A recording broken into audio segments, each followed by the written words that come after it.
Or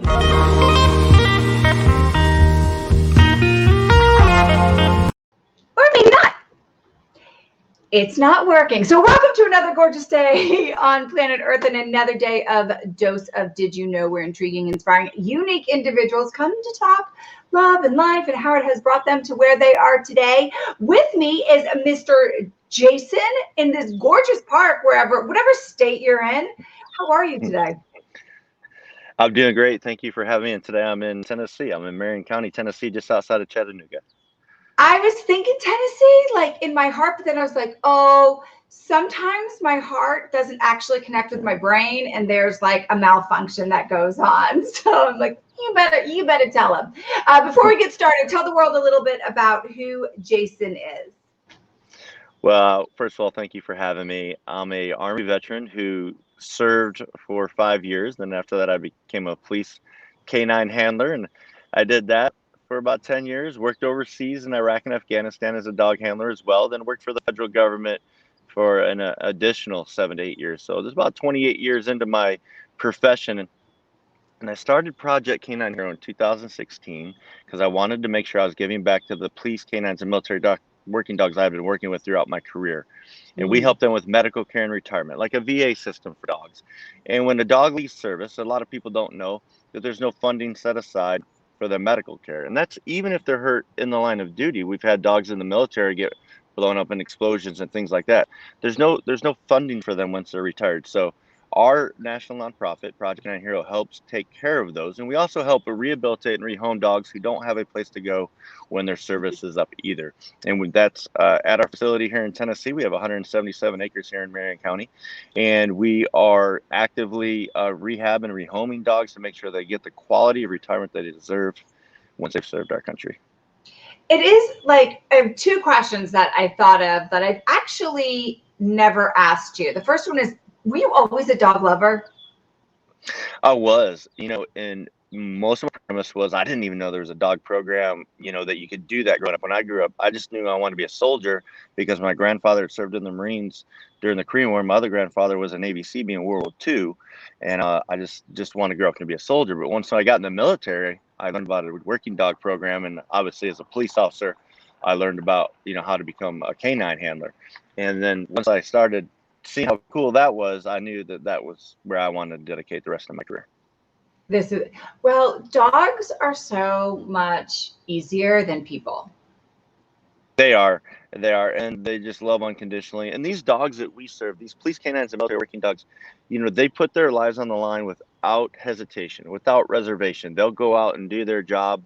And, we actually spent as taxpayers and U.S. government a lot of money into researching just say for explosive detection, which is what I did for the government. Is there a better tool out there to help find explosive devices, robots, machines, computers? And there absolutely is not. A well-trained dog is actually the best tool that we have to combat terrorism. Interesting. You would think, I don't know.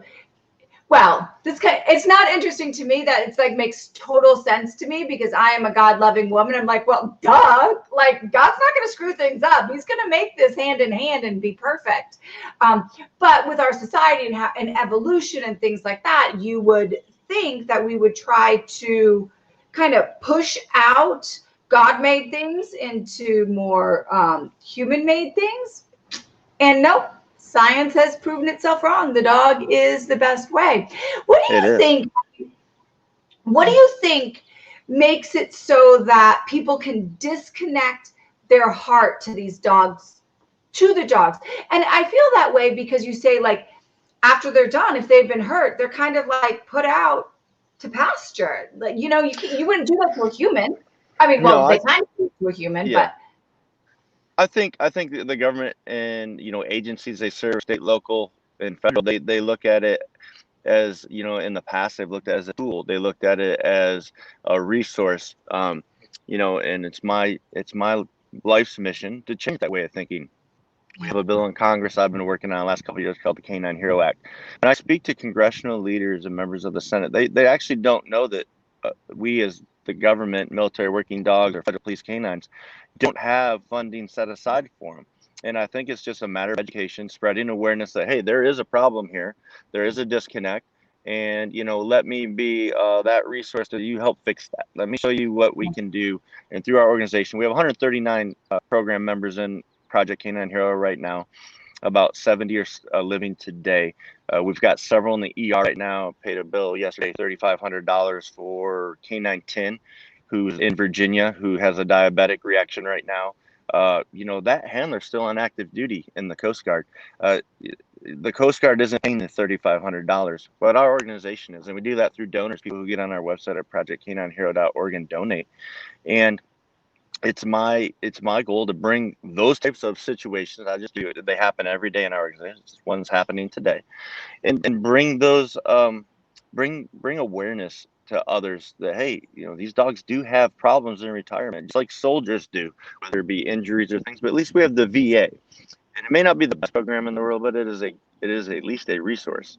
And so Right. we're really working hard to really change that, and we're doing great things. Through we have the Canine Hero Awards coming up November 4th in Washington, D.C.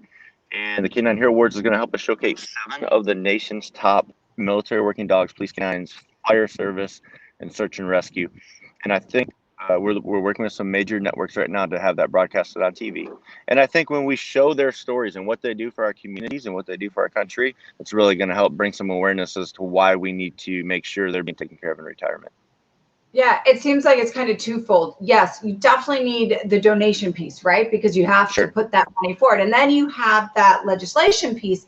And it just doesn't make much sense that if they're making the rules, right? They say like, go and this dog is going to do this job. We're going to use these animals to do this job to protect our country. But it's like they stopped there with the description. They didn't put any thought into the actual continuing life of that animal. That's right. That's asinine. That's back asswards.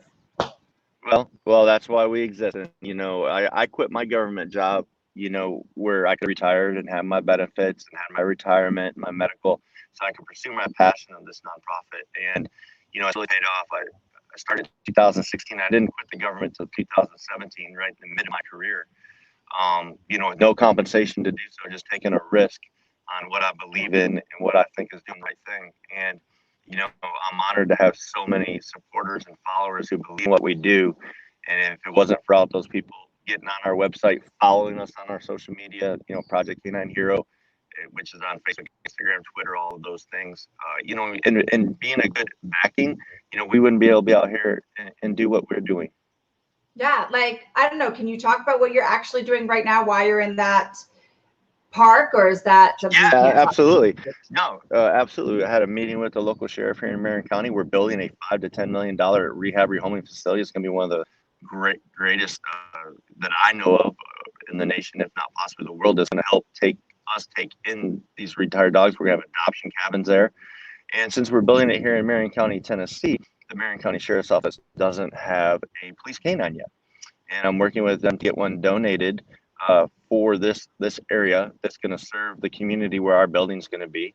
I just had a meeting with the sheriff. I'm just right over here at the sheriff's office while I'm in a local park. And we're, Project Canine Hero is going to pay for the dog, going to pay for the training, going to pay for the lodging, going to pay for everything through certification and give back to the community. So, we're a lot more than just an organization that raises money and pays dog bills. We're giving back to the community. We're having the rehab rehoming. We got laws and legislation out there that we're trying to change the way the government reacts to the retirement. And, we're honoring them through our Canine Hero Awards. If you'll see, I'm wearing a shirt here that says REDD. That's something we've trademarked and registered. That stands for Remember Every Dog Deployed. What people can wear, out there on Fridays to support every dog that we have downrange. So we have a lot of great things. All these things can be found on our shop, projectcaninehero.org, under the shop.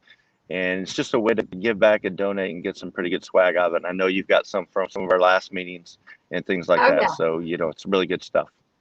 I've got a sweatshirt that I got from there. I have, which now since I live in Scottsdale, Arizona, I've got to update my swag to not like all the winter freezing stuff. So I just, when you were saying that, I was like, I got to get some tank tops and some hats, because that's basically going to be my wardrobe now. But socks, yeah.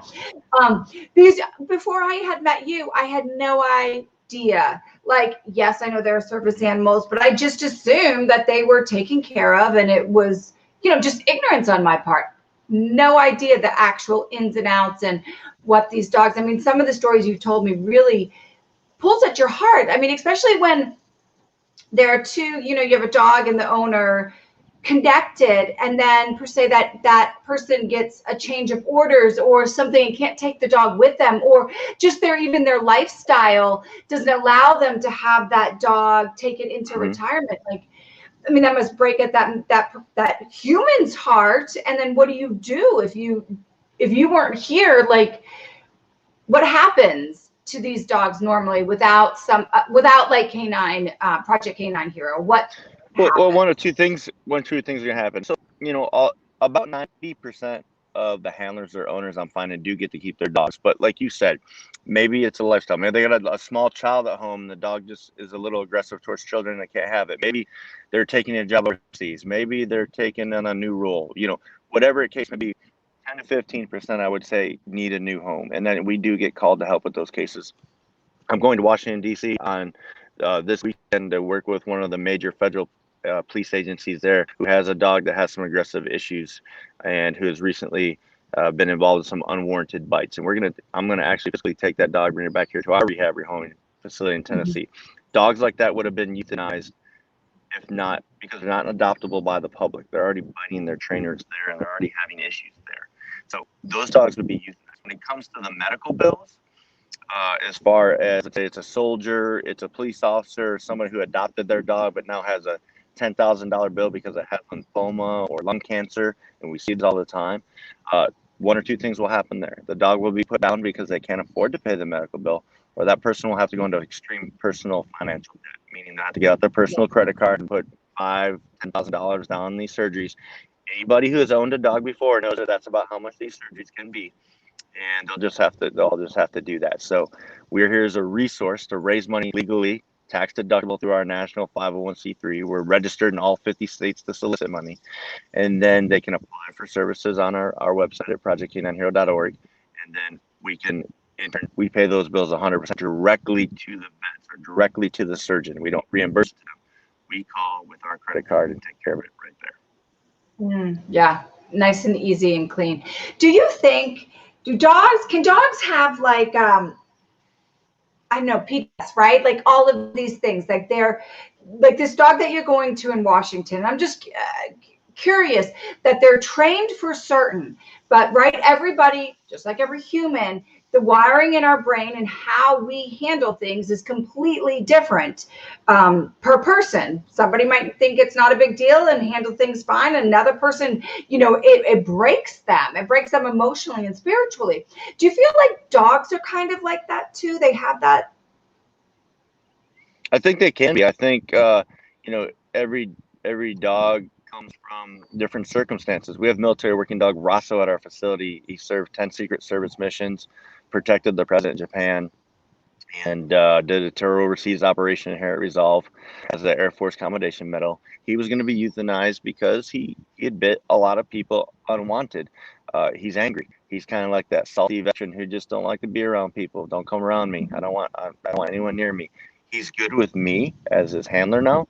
And that's something, even as a CEO, that I have to take on because we don't have a large enough staff for me to have a dedicated, person to work with the special cases. I haven't had an issue with him, but I certainly can't let him around people. And my point is, through his travels around the world, this is how he's become. But he was selected to be an aggressive patrol dog. He was trained. He was enhanced. He was rewarded for such. And the fact that we used him in the government until he was 10 years old and said, well, time for Rosso to retire, but he's bit a lot of people. We can't adopt him in the public. That doesn't mean we should put him down. There needs to be resources out there like our organization so he can come to. And I'm so happy and glad that the United States government has a trust and knowledge in me and my program to give us the call and say, hey, can you take Rosso? And I actually flew out to Fairchild Air Force Base, Spokane, Washington myself in December. Spent a week there working with the trainer and the handler one-on-one and drove Rosso all the way back here. He's living and thriving well today. For those who follow us on our Facebook page, projectcaninehero.org, I do live videos with Rosso about once a week. You can see him playing. You can see how good he's doing. But, my point is, Rosso's not going to change.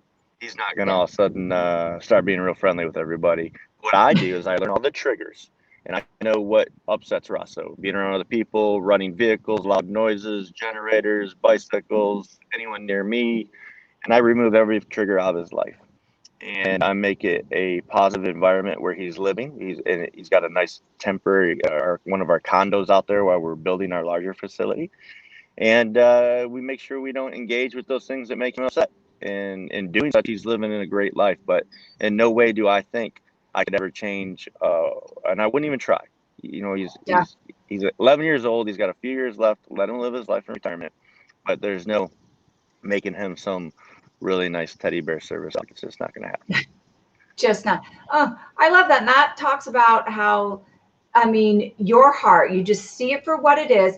And the reason people know is because all of the work you're doing, putting yourself out there, educating, you know, really putting service back into the community. That's why you're so trusted across this country. And that's why so many people are, you know about you. Like even going into the government and saying like, no, we got to change these laws. We have to make them better, you know, be more proactive in the care.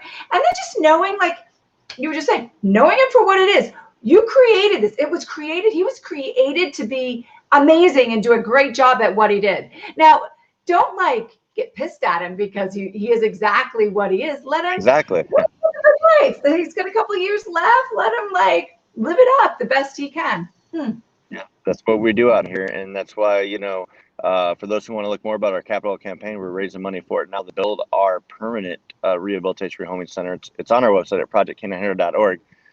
In the menu button, you'll see capital campaign. You can watch a nice video of what we're doing. We're getting a lot of great sponsors involved. I had some great meetings this week.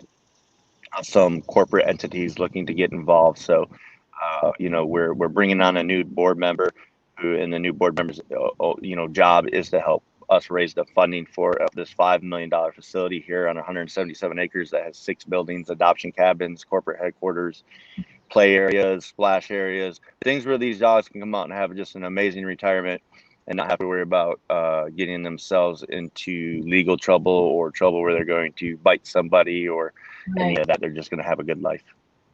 Before I let you go, tell me about the adoption. Like, who is your like avatar adoptee? Is that what I would like? A human would be the adoptee? No, yeah, that would be the dog. Whatever. Yeah. You know so we do have an application on our website. We have several dogs out there now. Not every dog's able to be adopted. Like we're not going to adopt Roscoe out. He needs to stay there. But then again, we get dogs in like Clara, who just had, and Lex. Again, people have been following us, have been on our page. They've seen the videos of these dogs that just needed homes, and they got great behavior. You know, not every dog's aggressive. Some just need a new home. And we have that application out there. When we do have dogs available, we post them on our social media, especially on Facebook, Instagram, and my personal LinkedIn at Jason at Project Canine Hero on there. And I usually have an opportunity out there for those to apply through our website. We have about a 50 questionnaire process. And then for those who may be vetted out, and I fully vet them out myself, and we select them, we're going to have the adoption cabins in place. And that's where you would come down with your family for at least 2 days, work one-on-one with us, play with the dog, maybe even have it stay in the, you know, in the room with you. Make sure it's not only a good fit for your family, but it's a good fit for the dog, and not leave until we all feel comfortable that we're doing the right thing. Yep, this is why love and life has brought you exactly to where you are. You are living out your truth. I love it. But before I let you go, you know, you have to answer the last question of the day. In this moment right now, as you're sitting in the park and it looks like a beautiful sky out there and weather, what does love mean to you, Jason? Oh, that's a great question. I think love to me, whether that be in personal or, you know, professional or career, is actually following your passion without compromise. Whether that be, like I said, with a spouse or significant other, or with your job and career. And I'm living proof of that as far as, you know, I've done very well in the government world, in the job world.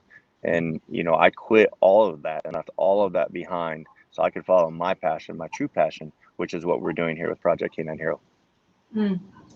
You're walking your talk, living your truth, right? Right. That is what lead with love. And Live your truth, speak your truth. So thank you so much for sharing everything that you have going on, taking time. You're a busy, busy man. I really, really appreciate it. Thank you so much.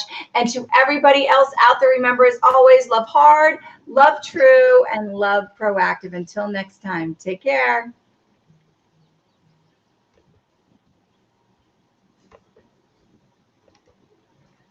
Okay. It's not ending. It's not ending. And